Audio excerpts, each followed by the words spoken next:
আসসালামু আলাইকুম সবাইকে। সবাই কেমন আছেন? আশা করছি সবাই ভালো আছেন, সুস্থ আছেন। আল্লাহর অশেষ রহমতে আমরাও ভালো আছি। আজকে ছোট্ট একটা ভিডিও আপনাদের সাথে শেয়ার করতেছি। আমি যেভাবে কুরবানির মাংসগুলো রান্না করেছি ঈদের দিনে, তো সেই রেসিপিটাই আপনাদের সাথে শেয়ার করতেছি। কাজের ফাঁকে ফাঁকে একটু করে ভিডিও করে নিয়েছি, আপনাদের সাথে শেয়ার করব। তো আমি মাংসগুলা ভালোভাবে ধুয়ে একটা পাতিলে নিয়ে নিলাম। এখানে 4 কিলো মাংস আছে। তো দিয়ে দিলাম আদা রসুনের পেস্ট। এখানে 4 টেবিল চামচ আদা বাটা আছে, 4 টেবিল চামচ রসুন বাটা। তারপরে দিয়ে দিলাম হলুদ গুঁড়ো 1.5 টেবিল চামচ। এই মাংসগুলা প্রথম থেকে হলুদ কালারের দেখতে পাচ্ছেন আপনারা।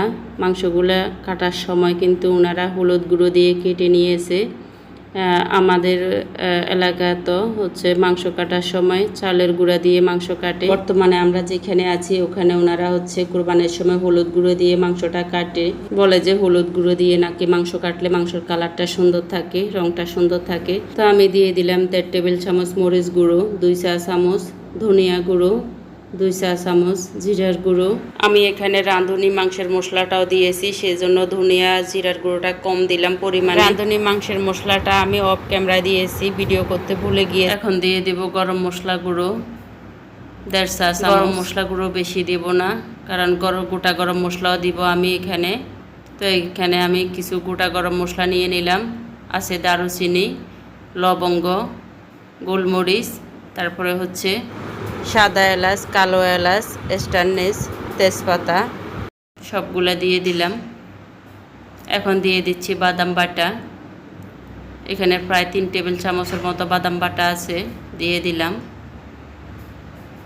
এখন দিয়ে দেব স্বাদ মতো লবণ। তারপরে দিয়ে দিব পেঁয়াজ কুচি। আমি প্রায় 2 কাপের মতো পেঁয়াজ কুচি দিয়ে দিলাম। তারপরে দিয়ে দিব পেঁয়াজ বেরেস্তা। আমি প্রায় 1 কাপের মতো পেঁয়াজ বেরেস্তা দিব।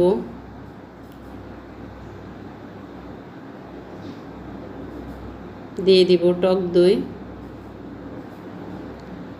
সবগুলা দেয়া হয়ে গেলে আমি দিয়ে দিব সয়াবিন তেল। তেলের পরিমাণটা একটু কম দিয়েছি। তো সবগুলা দেয়া হয়ে গেলে আমি হাত দিয়ে ভালোভাবে মেখে নেব। সবগুলা খুব ভালোভাবে মেখে নিতে হবে। এখন হাতটা ধুয়ে আমি একটু পানি দিয়ে দিলাম। তারপরে ঢাকা দিয়ে আমি একবারে বসিয়ে দিলাম, মাঝখানে আর নাড়াচাড়া করে নাই। যখন বলক এসে গেছে তখন ঢাকনা খুলে আমি একটু নেড়ে চেড়ে দিলাম। আমি আর নাড়াচাড়া করব না, এভাবে আবার ঢাকা দিয়ে রেখে দিব। মাংস থেকে দেখেন কত পানি উঠে গেছে। মাঝখানে আমি ভিডিও করতে ভুলে গিয়েছিলাম, আর ভিডিও করা হয়নি।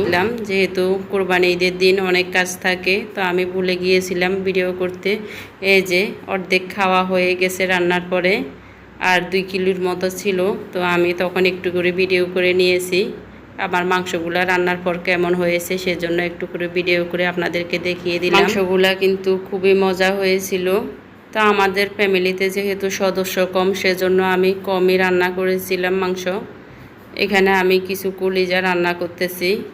রেসিপিটা আর বললাম না, শুধু আপনাদেরকে একটু দেখিয়ে দিলাম। দেখে আপনাদের সাথে আমি কলিজার রান্নার একটা রেসিপি শেয়ার করব।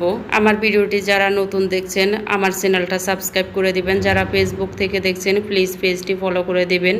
আর অলরেডি যারা ফলো সাবস্ক্রাইব করে দিয়েছেন তাদেরকে অসংখ্য ধন্যবাদ। তো আমার রেসিপিটা কেমন হয়েছে কমেন্ট করে জানাতে ভুলবেন না। আর যদি ভালো লেগে যায় একটা লাইক দিয়ে বন্ধুদের মাঝে শেয়ার করে দিবেন। আজকে এই পর্যন্ত, আবার নতুন কোনো ভিডিও নিয়ে আপনাদের মাঝে চলে আসব। ভিডিওটি দেখার জন্য সবাইকে ধন্যবাদ। আল্লাহ হাফেজ।